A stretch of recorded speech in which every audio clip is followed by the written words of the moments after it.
അസ്സലാമലൈക്കും. എല്ലാവരും ചായ കുടിച്ച മക്കളെ. എൻ്റെ ഇന്നത്തെ ബ്രേക്ക്ഫാസ്റ്റ് ഇട്ടു. ഇത് ചായയും ഉഴുന്നും അവിലും ഓട്സും പിന്നെ നമ്മളെ ഫ്ലാക്സ് സീഡില്ലേ അത് ഒരുപാട് സാധനങ്ങൾ ചേർത്തുകൊണ്ട് ഞാൻ രാത്രി അരച്ച് വെച്ച് ഇപ്പോൾ രാവിലെ ചുട്ടതാണ് കേട്ടോ. ശരിക്കും ചാമയിലുണ്ട്, ബാർലിയൊക്കെ ഉണ്ട് ഇതിൽ കേട്ടോ. അപ്പോൾ ഇതിലേക്ക് നല്ല ചീരുള്ളി ചമ്മന്തി, ചുട്ടരച്ച ചമ്മന്തി,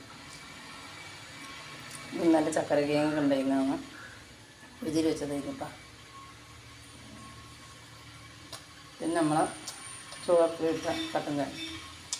ഇതാണ് ബ്രേക്ക്ഫാസ്റ്റ് കേട്ടോ.